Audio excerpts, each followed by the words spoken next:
Okay, let's unpack this. Welcome back to the deep dive. Today, we aren't just summarizing a stack of sources. We are executing what I'd call an emergency deep dive into what is, well, it's arguably the most complex piece of existential cosmic horror to land on our desk in years, the new book, Evolution Saga Stage 1, The Day We Met Them. That's right. And this source material is just incredibly rich. It uses the framework of a modern, near-future thriller to basically launch a cosmic revelation. Exactly. It takes a world that's already sort of fractured by, geopolitical instability, economic chaos, a creeping AI dependence. A world that feels very much like our 2026. It really does. And then it immediately introduces something far older and, well, exponentially more dangerous than any human could have possibly imagined. Absolutely. The tension is baked in from the very first page. And what struck me immediately was just the sheer weight of history this book introduces. It changes the scale of human existence overnight. So our mission today is to move beyond the plot points and really excavate the core themes, the genuinely shocking historical reveals, and the almost impossible moral calculus facing humanity once they realize they are quite literally out of time. And out of their depth. Completely. It's not just a story about first contact. It's a terrifying story about realizing that, we were never alone, that our greatest evolutionary potential is also our most attractive vulnerability. And that may be our most hopeful achievements. Like sending messages into deep space. Right. Might have been the most profound, fatal mistakes we ever made. It's a complete identity crisis delivered at cosmic speed. So let's start where the book plants us. 2026. The source paints this picture of intense global stress, a state it calls strange duality. On one hand, you have this relentless technological innovation, hyperspeed global communication, and, the promise of endless digital connection. But simultaneously, the world is brittle. The source details how old geopolitical fault lines are flaring up, economies are just teetering on the edge, and human trust is at an all-time low. And crucially, the narrative emphasizes digital dependency, the rise of AI. Oh, absolutely. AI is no longer a tool. It's a silent partner. It's managing infrastructure, influencing economies, and quietly observing human behavior. And that setting on the edge of a technological and social tipping point, it makes the subsequent arrival of these ancient beings even more disruptive. Because humanity is already too preoccupied with its own petty conflicts, its own digital identity crisis. It's a phenomenal choice for a starting point because it mirrors our own anxieties perfectly. We are already questioning what it means to be human in this increasingly digital world, and then bam! The universe decides to answer that question for us. And the answer is terrifying. And that sets the stage perfectly for the recruitment process, which is it's sudden and it's violent. Right. 5 individuals, none of whom were expecting anything remotely like this, are just ripped from their lives without any explanation. It's terrifying precisely because it cuts through all borders and established authority. It demonstrates immediately that this crisis transcends military power, diplomacy, even national sovereignty. Yeah. Let's talk about that crew because their combined skill set is, I think, the central thesis of the story. Survival requires merging totally disparate fields of expertise. It does. This crisis requires more than just military generals. It needs a very specific blend of human genius. So let's start with Aiko Tanaka, the geneticist in Tokyo. Right. She's described as humble and gentle, taken from her quiet lab mid-sequencing. She masters the language of DNA at the cellular level. And that expertise in advanced genetics is the earliest, most subtle hint about the true nature of the cosmic threat. She understands the code of life itself. And she represents that pure, soft-spoken human brilliance dedicated to understanding our own foundational structures. But she is physically fragile, dedicated entirely to this micro-world. Then you have Dr. Elena Morales in Madrid, the astrophysicist prodigy.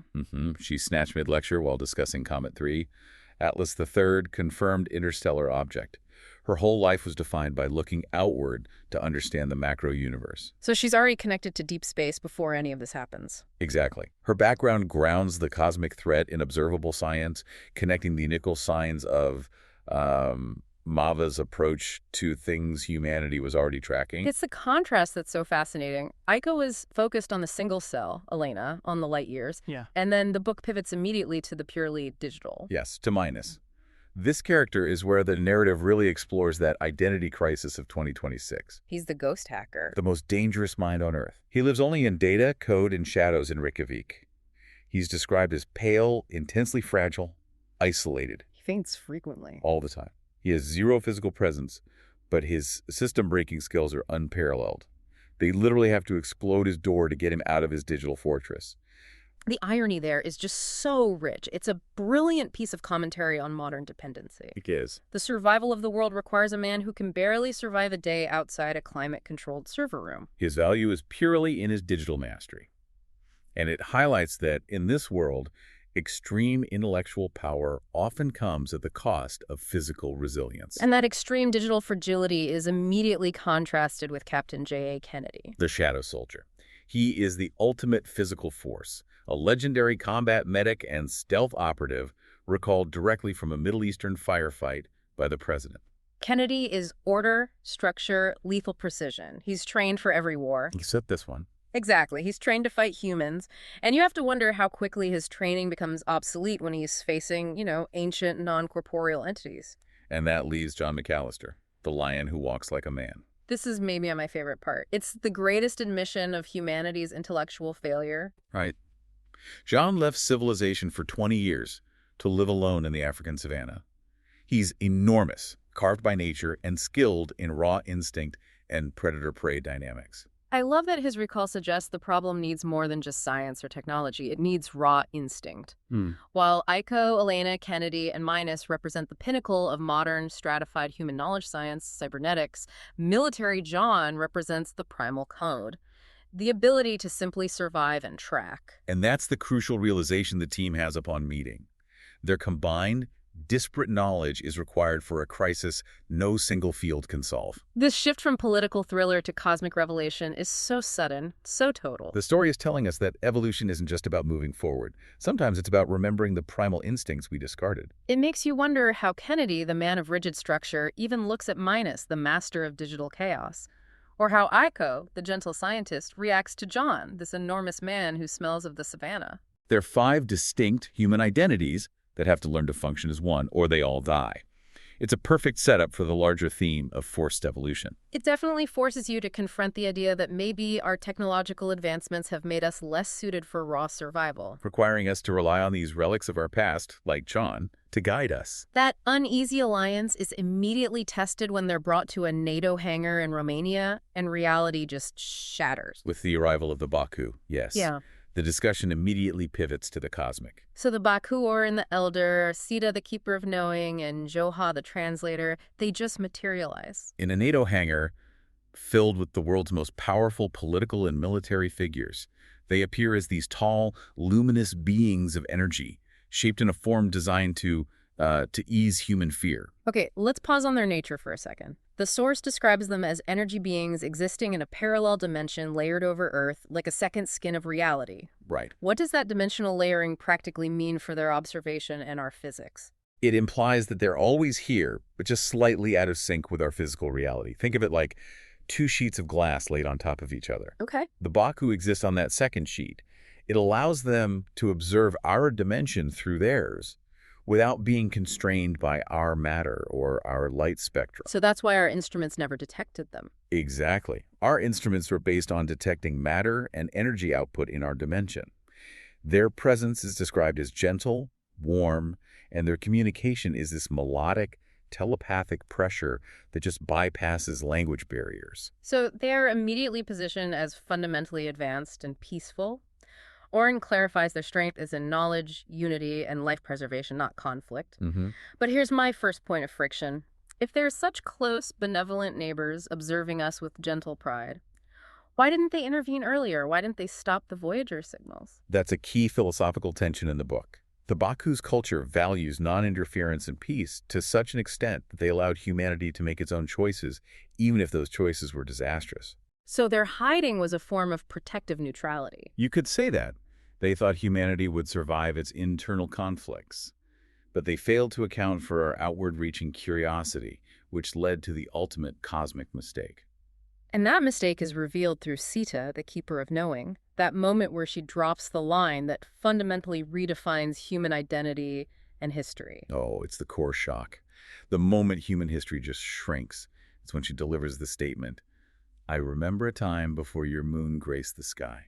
That detail alone makes all of recorded human history, From the pyramids to Rome to the internet feel, as Aiku realizes, tiny, childish. It establishes the Baku not just as aliens, but as ancient, patient neighbors who have watched cycles we can't even count, including the formation of Earth's foundational structures. If the moon is a geological constant in every human model, every myth, and the Baku predate it, their knowledge is functionally infinite compared to ours. It fundamentally changes humanity's identity. We are not masters of our own world.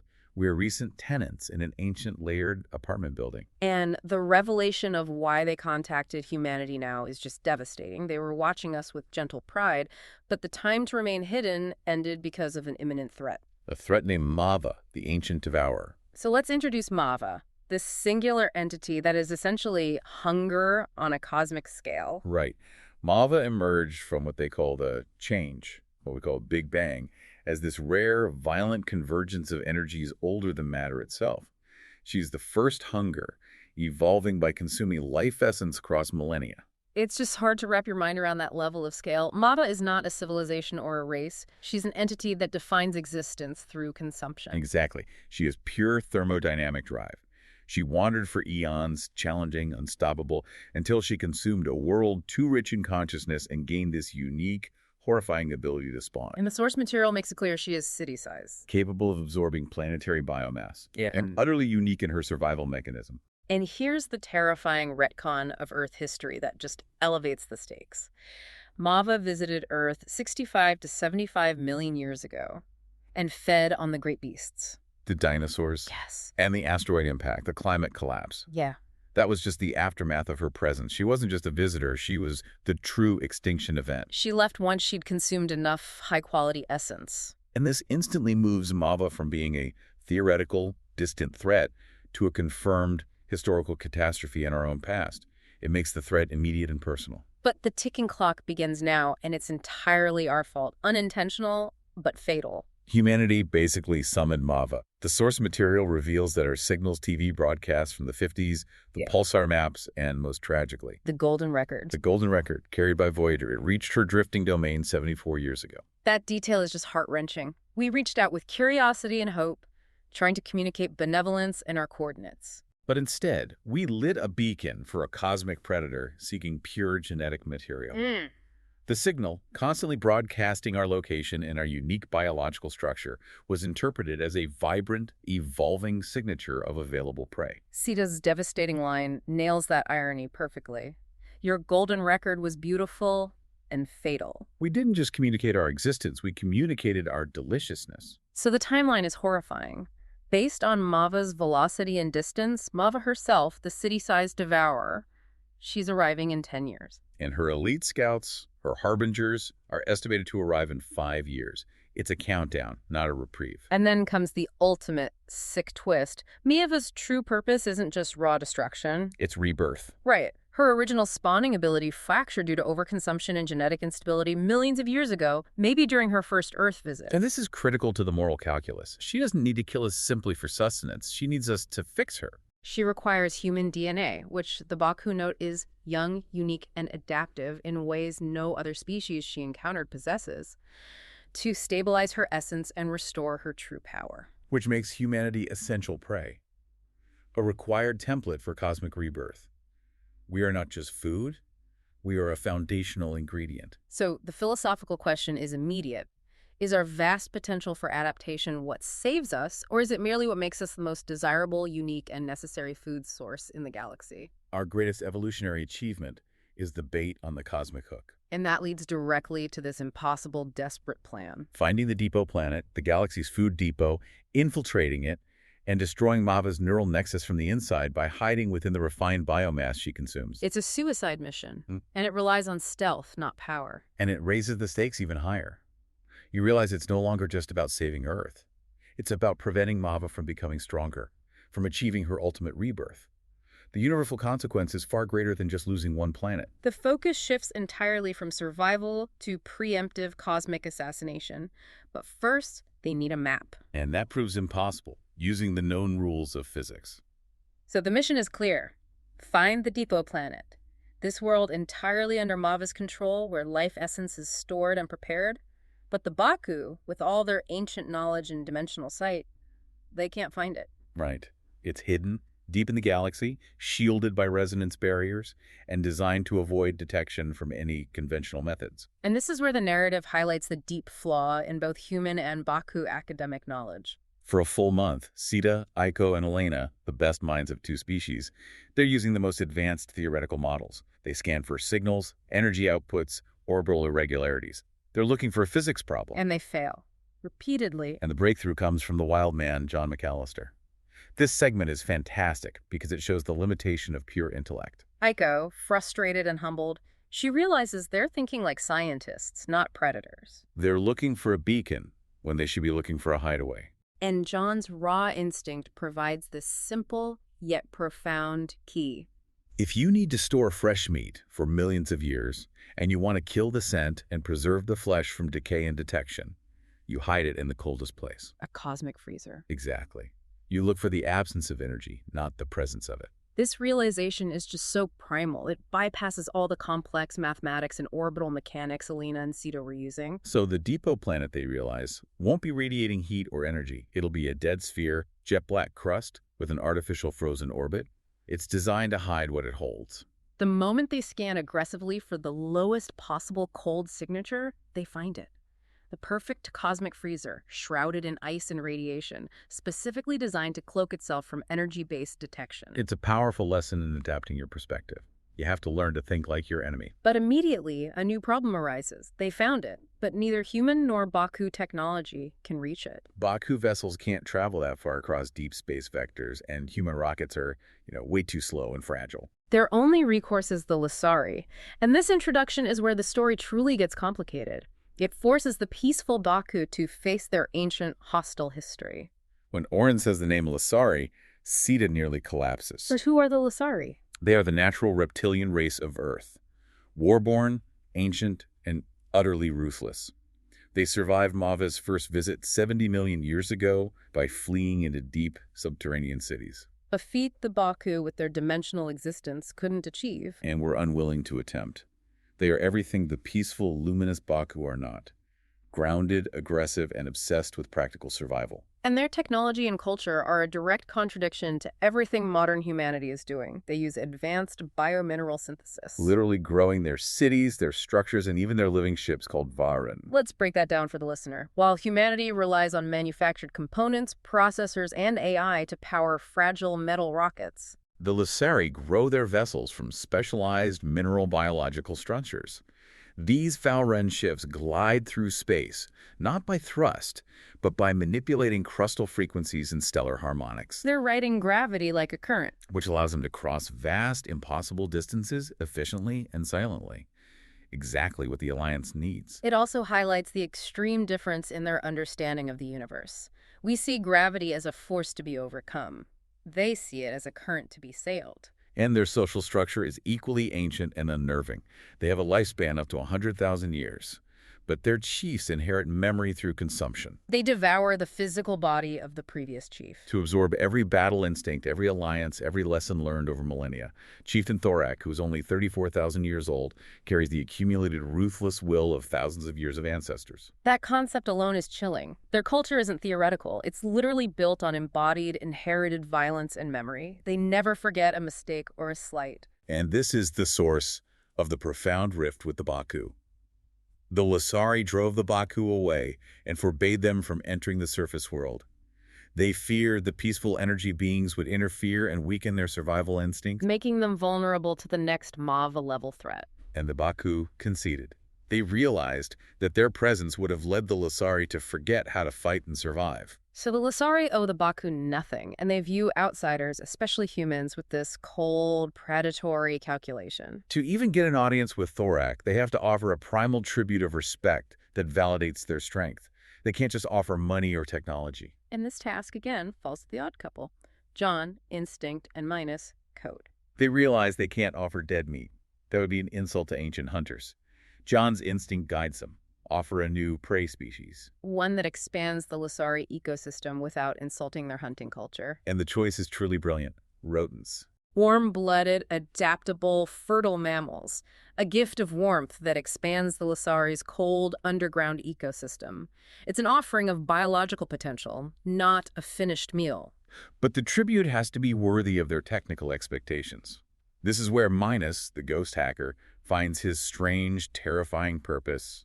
He builds these advanced AI-controlled biodome. Survival machines. Exactly. Sure. They ensure the rodents thrive, but only barely. He takes his digital mastery and applies it to biology, creating an environment where the rodents are healthy but challenged. They're forced to forage and adapt, constantly evolving to survive his AI-managed challenges. And this is a perfect demonstration of human worth. They are offering not just a food source, but a future of dynamic hunting. They're proving human technical competence while respecting the Lasari value of the hunt. And that act is the only thing that opens the door to Chieftain Thorak. It's the ultimate convergence of human digital expertise and raw animal instinct. The fact that Minus, the most physically fragile human, ends up being the one to design the ultimate survival machine for mammals.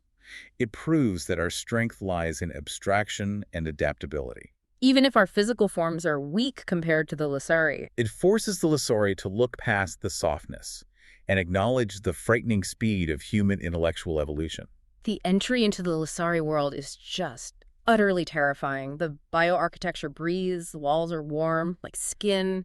You're descending into this ecosystem of life that uses biology as architecture. And the Lasari Guardians, over 2.5 meters tall, reptilian, silent, they evaluate the human team with this cold, predatory assessment. And that initial evaluation is brutal and immediate. It's a pure assessment of utility and strength. Kennedy is assessed as bright mind, heart steady. Elena is sky thinker, seeker of patterns. And poor Minus. When he inevitably faints due to the crushing atmosphere and stress, the Guardians just declare him unstable, soft of spirit. That classification of soft of spirit hits so hard because it's not malicious. It's a simple, undeniable statement of fact according to their survival-based value system. And the price of conversation is horrifying. To ensure immediate communication, Risha Thorak's daughter, and a key strategist, implants a biological translator into their ears. How does she do that? She crushes the mother organism, which forces these tiny, dormant squanlings to attach to the nearest nervous system and integrate with the host's mind. That's a terrifying, visceral metaphor for alliance. You gain their knowledge, their language, but you carry a piece of their horror. It's immediate, painful, and permanent. It demonstrates that the Lasari will use any means necessary to survive, even if it feels parasitic to their allies. And to bypass Thorak's ingrained hostility and immense pride, Sita offers the ultimate tribute. Not to the chief, but to the Oracle, the ancient armored Lasari ancestor who is the Lang memory source of the tribe. Let's spend some time on this because it's the emotional core of this section. Sita is the gentle, ancient keeper of peace. What she offers is functionally priceless. She sacrifices a piece of her own consciousness and memory, the first memory of her kind, the knowledge of the time before the moon. This isn't just a fact, it's the foundational structural truth of her species, their origin point. And by offering this to the Oracle, she is effectively giving the Lasari ancestor a cosmic power boost. She's filling in massive gaps in his consumed memory and stabilizing his own immense ancient existence. The Oracle, energized by this essence, instantly gains Sita's absolute knowledge, and his eyes flare with these impossible contradictory truths. The magnitude of that sacrifice cannot be overstated. She gives up a piece of her core identity to save humanity and the Lasari. It's the ultimate act of faith in survival and alliance. And the Oracle bows his head in recognition. He confirms that Sita, despite her peaceful nature, carries more structural knowledge and wisdom than even his millions of years of accumulated consumption. It's the highest honor they can pay. And that sacrifice opens the door to the ultimate truth. The Oracle, now strengthened, confirms the true, terrifying facts that shift the countdown again and reveal the depth of Mava's horror. First, the nature of Mava's new brood. Not massive warriors. No, small, spine-attaching parasites that wear the host. The Oracle warns, she will not need to kill you, she will wear you. That is horrifying. It changes the entire nature of the fight. The new brood doesn't kill the host. They turn them into unfeeling puppets. Biological keys. They attach to the spine, integrate with the nervous system, and turn the host's body into a controllable vehicle and their mind into an archive Mava can access. You're fighting people who are still alive, but entirely controlled. It's biological identity theft on a cosmic scale. And second, the true countdown is revealed. The first elite scout arrives in 3 years, not 5. Which cuts the timeline for preparations drastically. It creates this immediate paralyzing urgency. The Alliance has no time for hesitation. But the ultimate chilling fact is the price of facing the Jipo planet guards. The Oracle reveals the danger of Mava's ancient true brood. The Depot Guards. He calls them calamities. And it took the strength of the entire Lissari species, every warrior, elder, and hunter, to bring down one of them millions of years ago. It's one. He knows this because he consumed that memory and the essence of the fallen Lissari. So if it took the collective will of an entire hyper-durable reptilian species just to take down one guard, what chance does this fragile alliance have against the countless guards protecting Marva's neural nexus? It's an impossible mission from the start. And finally, the Oracle delivers this chilling prophecy.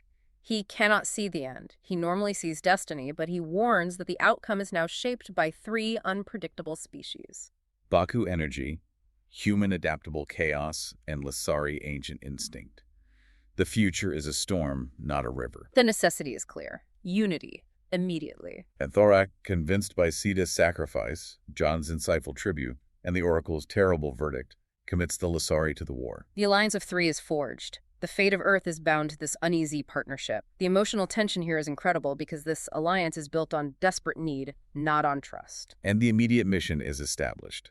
The Lissari agree to fly the team to the depot planet in their Varone ships, but first they have to open the Forgotten Gates. Ancient Lissari structures sealed during the flood. Specifically, they have to open Sakuruntev Which is Göbekli Tepe, and Ramesh Kalar. the Great Pyramid. Structures whose precision mystified human archaeologists because they were never meant to be human monuments. They were sealed Lissari transit points. So this brings the cosmic war right back to Earth surface history. The general has to return and tell the world leaders the truth. To clear the land above these gates for a massive Lissari operation, humanity's secret war is about to go global, and its greatest architectural mysteries are about to be revealed as mere launch ports for living spaceships. The realization that our ancient structures were just Lissari plumbing is a wonderful, humbling moment. It forces humanity to confront its own prehistory and accept that we were never alone. And the book shifts from pure sci-fi to this political ticking clock. I mean, how do you tell world leaders that Göbekli Tepe needs to be cleared for a reptilian spaceship launch? The logistics alone are staggering. That was a massive amount of information and history condensed into one stage, setting up an even more complex second stage. So let's shift gears with a quick agree or disagree segment. Okay, ready? I need to process the implications of the Oracle's verdict about that one guard. I know, right? That detail alone makes this whole enterprise feel impossible. Okay, statement one. Humanity is not ready for evolution. Agree. We see this in the extreme fragility of Minos and Iko, compared to the 100,000-year durability and collective mind bond of the Lissari. We're genetically desirable, yes, but structurally, socially, and culturally weak. We're being forced to leap instead of climb. Exactly. We still prioritize internal conflict over external survival. I'm going to disagree partially. I think humanity is ready for evolution, just not the type of evolution the universe expected. We evolved sideways. AI, cybernetics, abstract instinct, like John. Our readiness lies in our sheer, unpredictable adaptability. The very traits Mava needs, and the very traits the Oracle can't predict. Our messy nature, our ability to combine Minos's code with John's primal tracking, is a form of hyperevolution the Lissari don't understand. That's a fair counterpoint. Our lack of a collective consciousness is both a weakness, a slow, chaotic response, and a strength, this unpredictable fracturing of destiny. It's our greatest paradox. Okay, statement two. Advanced civilizations should never interfere. Strongly agree. The Baku's choice to remain hidden, hoping humanity would survive, led directly to the current catastrophe. They couldn't intervene to prevent the Voyager signals from becoming a beacon. Their peace was a luxury they couldn't afford. Exactly. Interference carries immense risk, but non-interference in the face of Mava guaranteed doom for 2 dimensions. I lean toward disagree on this one. The Lissari interfered millions of years ago when they drove the Baku away, forbidding them from weakening their survival instincts. That brutal interference is precisely why the Lissari survived Mava's first visit. So sometimes interference, even cold, hard interference designed for survival, is necessary for the health and resilience of a civilization. The Baku waited too long. An excellent connection to their history. You're arguing for intervention based on survival, not benevolence. Final rapid-fire statement. Knowledge is more dangerous than ignorance. Absolute, unwavering agree. Without the knowledge on the golden record, our coordinates, our biology, our potential Mava would never have found Earth.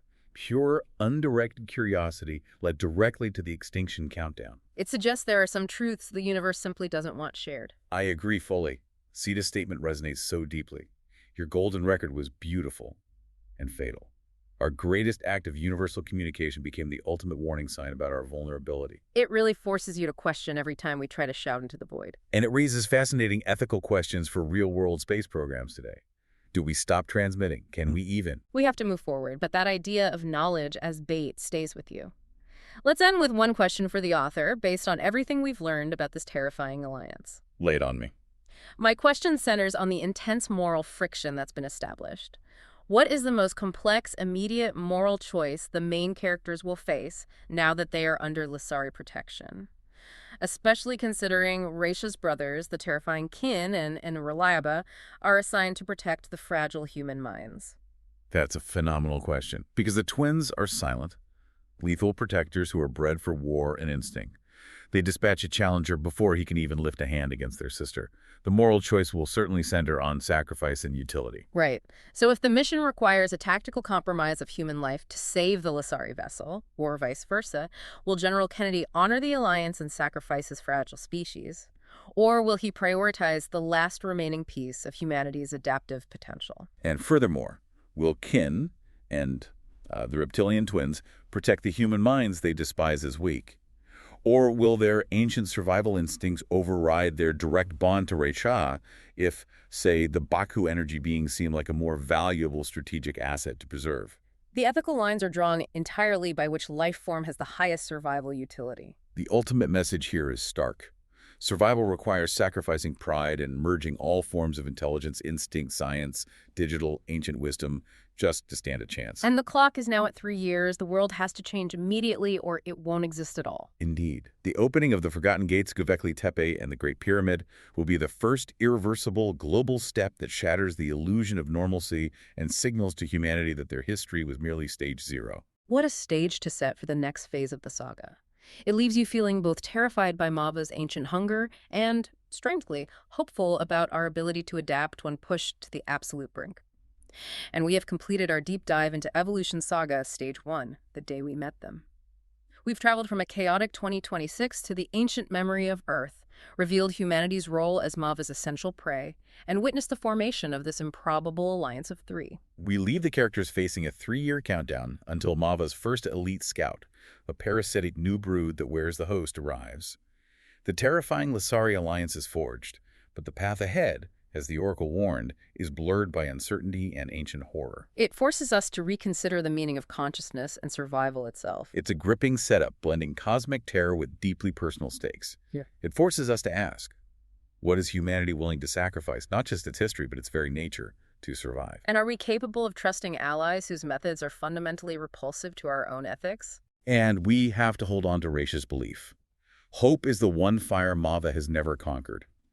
That fragile human quality, the ability to hope and adapt even when faced with geological scale horror, may be the real genetic advantage the Devourer needs. And the key the Alliance needs to unlock their own evolution. If this deep dive has sparked your curiosity about identity, ancient history, and the true cost of first contact, you can find the book Evolution Saga Stage 1, The Day We Met Them, on every Amazon around the world. It's available in digital, softcover, and hardcover copy. And if you use KPD already, the book will be free for you. It's highly recommended for anyone interested in science fiction that grapples with deep philosophical questions about memory, identity, and the unsettling nature of survival. Go read it and join the discussion. Thank you for joining us on this deep dive. We'll see you next time.